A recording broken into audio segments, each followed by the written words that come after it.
Bonjour à tous, dans cette 35e émission d'Il était une photo, nous allons vous présenter cette fois l'église de Romba au fil des siècles. Et on commence tout de suite avec deux cartes postales, la première de 1898 et la seconde de 1914-1915. L'une et l'autre nous montrent le site de la ville haute s'étalant d'est en ouest à partir de l'église. Une église qui se trouve sur son promontoire ou site défensif, puisqu'elle fut fortifiée à plusieurs reprises entre le Moyen-Âge et le XVIe siècle. En souvenir de quoi, elle fut encore appelée Moustier jusqu'à la fin du XVIIIe siècle. Sur cette autre carte postale colorisée et datant de 1915, on peut voir l'église sur son promontoire et sur l'assise des églises fortifiées d'autrefois, encore soutenues des hauts murs à contreforts. Avec d'une part à gauche la montée vers la grande rue bordée d'arbres et d'autre part à droite le nouvel accès à l'ancien cimetière, toujours visible et qui ceinturait l'église. Sur cette carte postale datant de 1898, on peut apercevoir l'église Saint-Rémy de 1756 avec son architecture romane qui rappelle l'ancienneté des premières églises de Romba depuis le IXe siècle.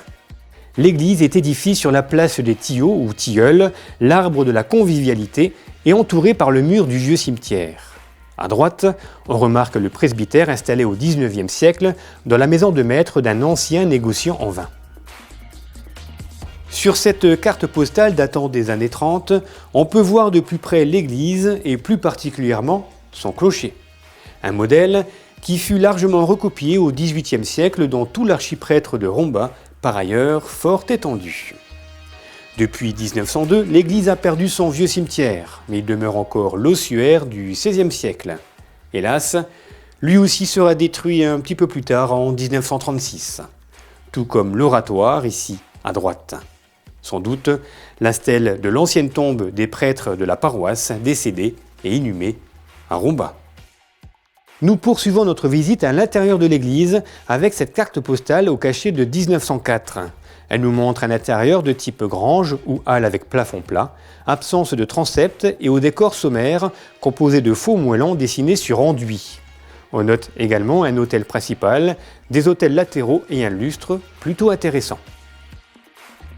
Voici maintenant une photo du rombasien Théodore Crameyer, datant certainement de 1919-1920.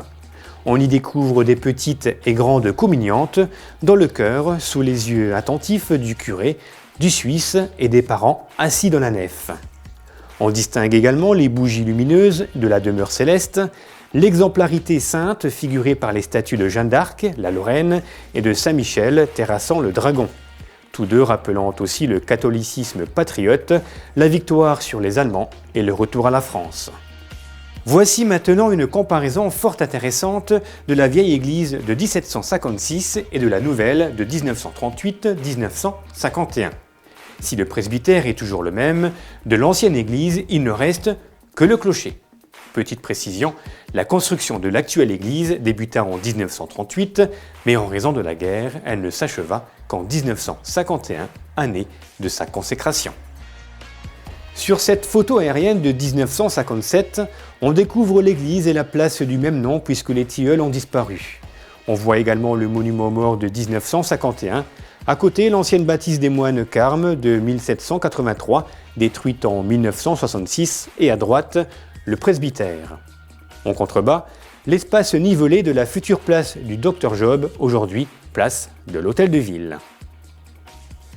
Pour terminer cette émission, voici l'église actuelle, prise au début des années 1960. Vous pouvez voir la montée de la grande rue bordée d'arbres, le presbytère, la rue Olgos et au premier plan la nouvelle place du Dr Job. On vous rappelle que ce Dr Job a été médecin à Romba de 1904 à 1953 et que son dévouement fut unanimement reconnu par la population de la vallée.